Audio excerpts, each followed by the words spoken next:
In this video, we'll be examining some of the base claims made by Tariq Nasheed in his documentary Hidden Colors 2, The Triumph of Melanin. Also, you can click a link below in the description box where there will be a link for a playlist down there where I've also examined some of the claims made in Hidden Colors 3, and I will also be examining and refuting some points made out of Hidden Colors 4, so you can click on that link.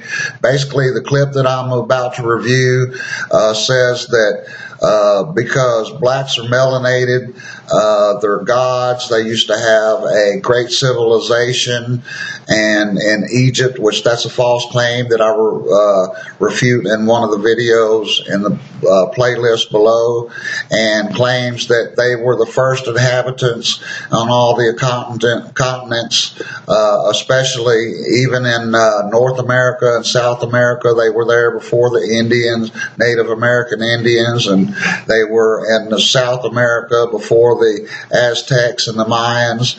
And because they're melanated, they had a great civilization, started all these other civilizations, and then they've been oppressed by every other people ever since, and especially the white people, and especially in the United States.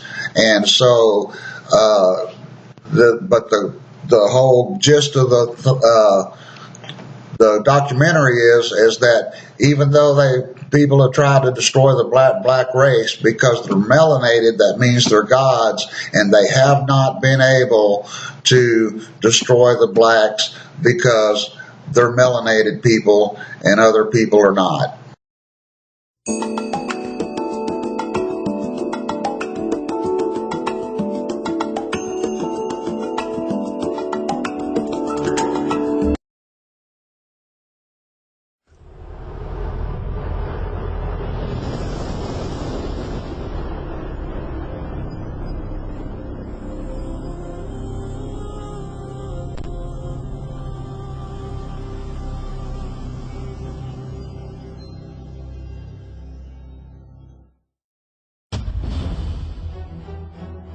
The one thing that we could say about African peoples is that we left evidence of ourselves all over this planet.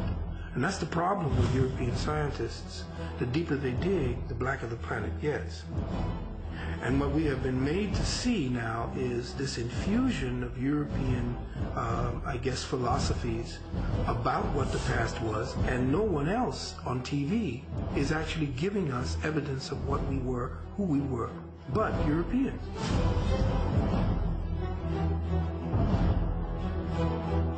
Every person has the right to know their ancestral history. Every person, no matter where they are in the world. Most of world history, 90% of world history is African history.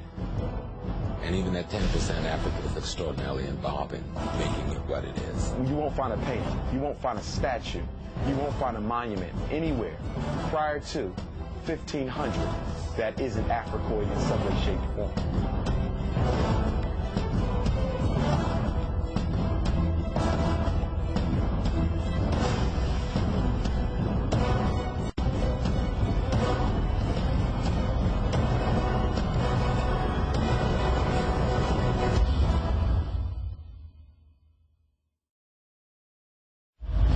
Black folk don't have a problem. White folk got a problem. Black folk problem is that white folk got a problem. The real problem we have is white supremacy. The real problem we have is the perception people have of us.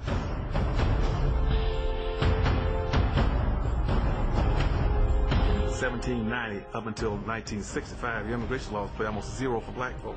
You had a zero immigration law for black folk. Because you're destined to be a planned minority. You know what a minority means? That means a loser. It means you're a loser. It's very difficult to control a group of people militarily because eventually the money will run out if you try to control a group of people militarily. And also the possibility of them raising up against you is always imminent. So it's best to control a people psychologically. When you conquer a people, you have two choices. One, you have to commit an act of genocide.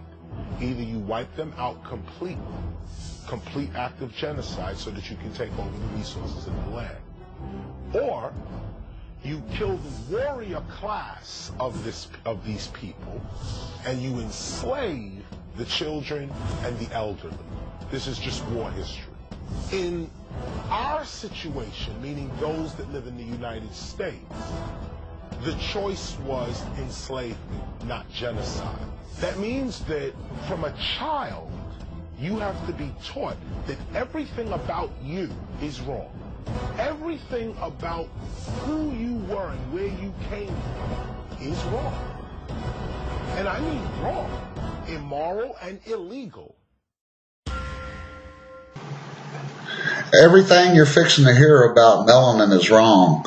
Tariq Nasheed is counting on people not doing their own research.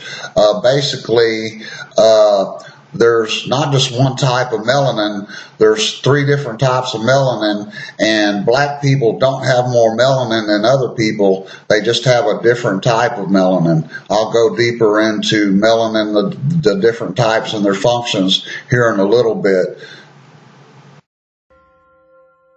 Melanin is a neurochemical that is produced in part through the pituitary and the pineal gland. They both play a central role in the production of melanin, which is ultimately responsible for the color that we have in our skin. Melanin is not produced by the pituitary and the pineal gland.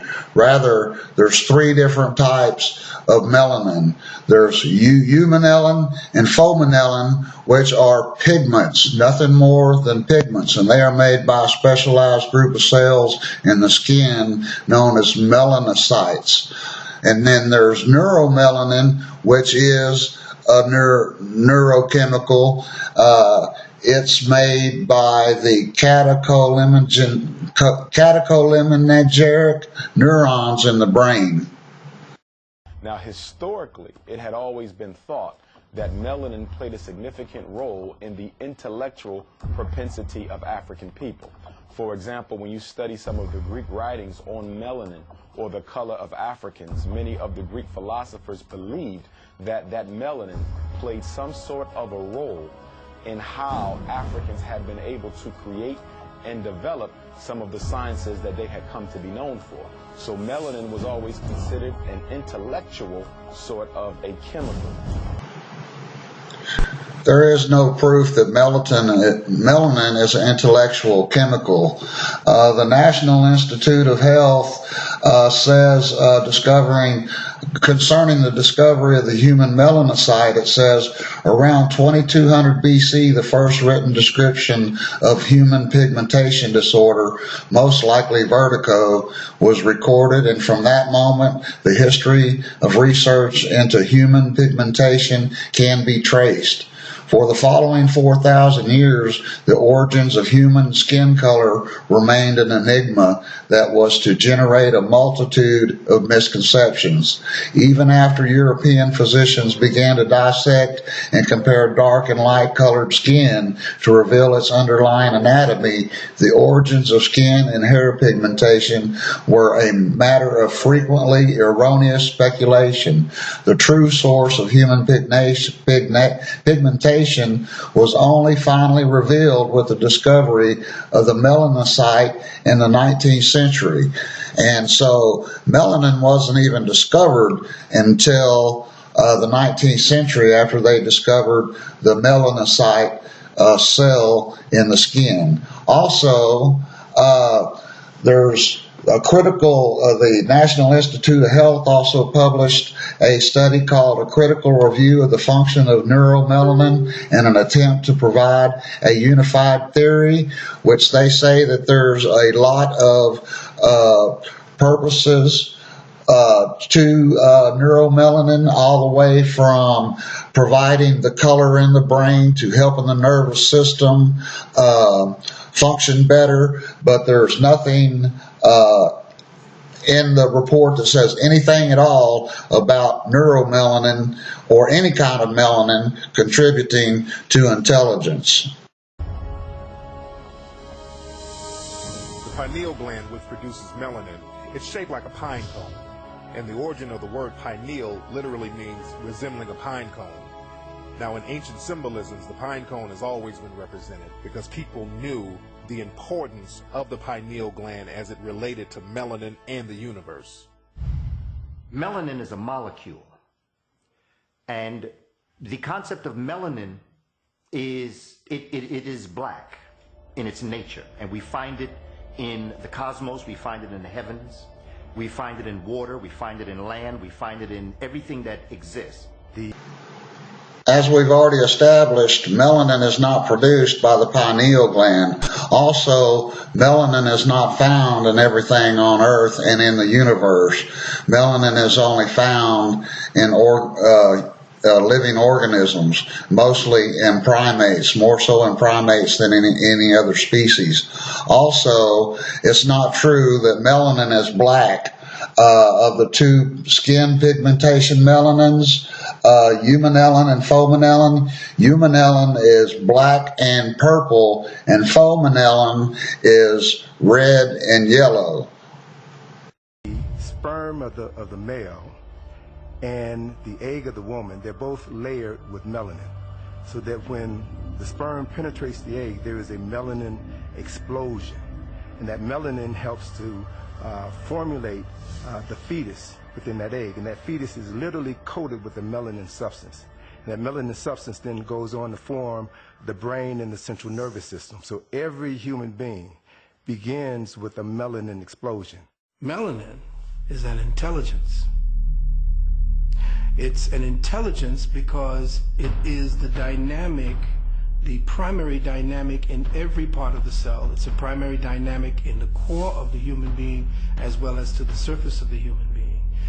Its intelligence is responsible for the forming of the nervous system. Every part of the nervous system has these little black dots all through it, which essentially carry information. So melanin, from a physical standpoint, is that substance that accounts for what black people refer to as soul. We move differently, we walk differently, we talk differently, because we have access to a different form of energy than other folk. Not only is melanin a pigment, which is so obvious, but melanin as an intelligence is a communications module that essentially broadcasts as well as receives information by way of light and sound frequency signatures. As far as melanin being responsible for blacks having more soul and for melanin being a communication structure, I don't know where they're getting this idea from. The occult and the ancient Egyptian mysteries used to say that the pineal gland was a communications device, and that it was even the seat of the soul. But the Egyptians, whenever they mummified someone, they discarded the brain and kept the heart intact, sent the heart into the mummified casket with the person, because it was believed that the heart was the seat of the soul. And also the pineal gland is not a necessary organ. People have gotten brain cancer and had their pineal glands removed, and you can live without a pineal gland.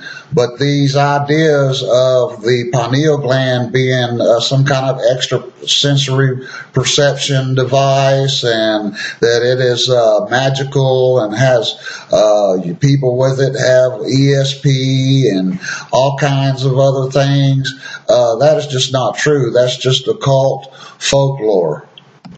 New Agers and occultists also teach that the pineal gland is where the third eye is located, and this is pure speculation and junk, just occultic folklore. Scholars and scientists have been having conferences about melanin, to my awareness, at least since the 1920s. The pineal glands of most of our white brothers and sisters are calcified, and so they make less melanin. And that comes from the historical relationship to what we call the Permian Ice Age, that 10,000 years of glacial freezing that happened in Europe after the Africans who were the Grimaldi moved up there. And so it became the survival of the fittest. Who was able to adapt could survive. Who wasn't able to adapt died. So those people who were able to get rid of their melanin was able to survive. Those who could not get rid of the melanin, they died. These scientists said that the pineal gland, they refer to the pineal gland as a vestigial organ. That is a calcified gland within the body that serves no purpose, as if the creator would create something that you didn't need. Although you can live without a pineal gland, it is not a useless organ. It serves a function of turning serotonin into melatonin, which in turn regulates your sleep cycle and your basic biological clock. It's not a worthless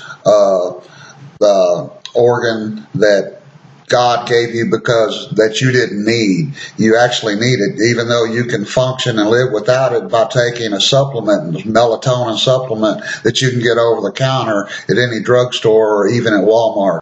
It was only after the Vietnam War, in the late 60s and early 70s, that they began to rewrite their interpretation of the pineal gland. The reason for that was that a large number of African Americans fought and died during the Vietnam War. And whenever a soldier dies, there's an autopsy that's performed before their body is sent back to Dover Air Force Base. And what they discovered, what these physicians discovered, is that when they performed the autopsies, the 75 to 80% of the African American soldiers had a large functioning pineal gland. The pineal gland is normally about the size of your thumb. So it was not a vestigial organ in 70 to 80% of African Americans, but it is a calcified organ in 75 to 80% of people with European ancestry. So they began to reevaluate the pineal gland. They began to reevaluate melanin. I couldn't find anything on this so-called study that the Army did on the pineal glands of blacks, but the National Institute of Health published a study in the Journal of National Medical Association entitled Pineal Calcification Among Black Patients, which it showed 70% of blacks have calcification of the pineal gland. And other sources say that calcification of the pineal gland is something that happens to everybody. Almost all people over 70 have a calcified pineal gland, and also the pineal gland shrinks as we get older. And so I don't know where he gets the information that blacks have less calcification of the pineal gland than any other race. I think if you talk to Dr. Welsing, she'll tell you this is about genetic annihilation or genetic survival, okay? It's about genetics. Who will survive America? Who will survive the world? Whose genetics will hold up? What is going to be the genetic or the genotype that's on the planet 1,000 years from now? Will it be white? Will it be brown? Will it be black? And so you find that the elements of the human family that find themselves suffering from the ecology that we're in, they're struggling to survive and to be able to maintain themselves. All nations, European nations and America, white Americans, are at minus birth rate right now. Not zero birth rate, but they're keeping up with the natural death. They're at minus birth rate. And so that's why there's so much emphasis on artificial birth creation and other ways to have babies and make babies that are beyond the normal.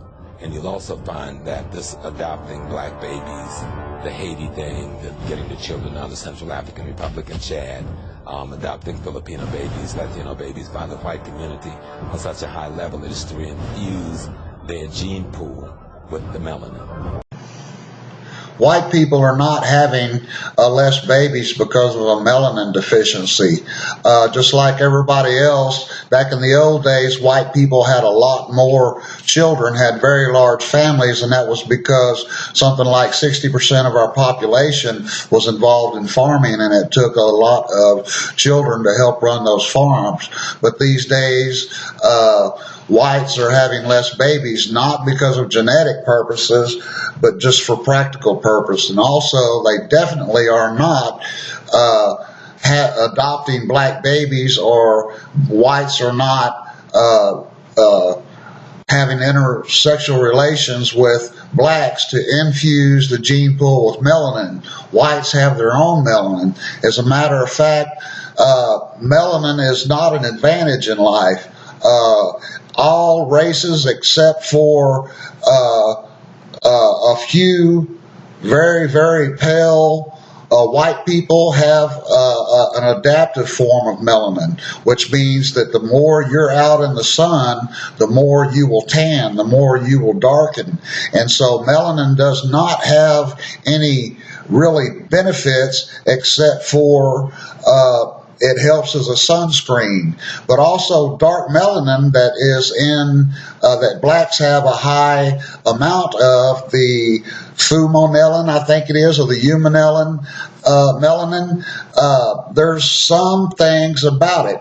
If a white person goes down to the equator, he's going to have sunscreen. But if a black person goes above the 36th parallel and lives in the north, he will develop a vitamin D deficiency. And the United States government and Canada, they both recommend a certain intake of vitamin D for blacks, because that can cause a whole lot of different problems. And also, with a lot of dark melanin in your skin, nicotine binds to your melanin, to that kind of dark melanin. So for blacks, it could be harder to quit smoking because of the black melanin. And there's no advantage of having one type of melanin over the other. And all humans have melanin, just there's two different types that determine the pigmentation, and we have, each race has different blend of a mix of the two different type of melanins. Like you can see in whites and Asians, you can see around the nipple the real dark skin. That is a high concentration of the dark melanin, and the rest of the skin would be a high concentration of the lighter melanin. And so there is no advantage at all to melanin, and it definitely does not make blacks gods, and it definitely does not make blacks superior in any way. And so also, if you'll click down below at the playlist link that I mentioned before, you'll see where I examined Hidden Colors 3, a clip about organ trafficking, where it was claimed that 2,500 blacks are kidnapped and killed for their organs by whites and rich white people because black organs are genetically superior. There's a lot of claims that's made in that 7-minute clip. You can see it, but the whole idea that in that video that black organs are more desired or function better or better for transplant is untrue. The government has published studies on both the heart and both the liver that one race of organs are not preferable over any other. If you need a transplant, it really doesn't matter what race you get your organ donated from, you still have about the same equal chance of the organ working and your body not rejecting the organ. Also in that video there was a bunch of claims made, like the word picnic comes from whenever whites used to hang slaves, and they all used to, in the United States, and they all used to hang around and eat and watch the slaves get hung. Well, that's not true. The word picnic comes from the French word picnic, and it's always meant a gathering like a potluck dinner and everything. Also, it was claimed that George Washington yanked the teeth out of his slaves to make dentures, and that's not true. We know that George Washington bought 9 different teeth from slaves, but we also know that there was a lot of other ways to get teeth. We know that he saved several of his teeth to be used in dentures. We know that he had several set of dentures. They were made of animal and human teeth, and so we cannot say for certain that George Washington yanked the teeth out of his slaves. He could have very well have gotten them that his dentist has proven that his dentist used to buy human teeth from people of all races, so we do not know that. It was also claimed that a governor from Pennsylvania had a black kid killed to get his heart. And, you know, a lot of the claims made in this Hidden Colors documentary is I really see no good except for to stir up black people, to make black people think, number one, that they're superior, that blacks are genetically superior because they have the superior genetics, they have the melanin. It also teaches blacks that all different races besides blacks are set out to oppress blacks, especially the white man. The white man has it in for the blacks and trying to keep them down, because if the whites didn't oppress the blacks would overrun the whites and would overtake society. And as this particular clip we just watched infers, that the blacks would be able to genetically survive and that whites and other races couldn't. And so thank you for tuning in to this video, and I hope you'll share it and you'll subscribe down at the subscribe button, because I will be putting out more videos. I will be examining Hidden Colors 4 in this video here. I basically took everything that they said about melanin and the rest of the 2.5 hour documentary. Melanin is only mentioned a few times. It's never said that there's different types of melanin, that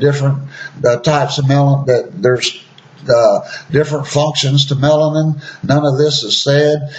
Tariq Nasheed and the other producers of this film are just hoping that people do not do their own research. Of all the research I've done into the claims made by Tariq Nasheed, not a single one of them has turned out to be true. And I will continue to examine the claims made, so I hope you'll subscribe and you'll look at the videos I've made previously in the playlist below. Thanks and have a good day.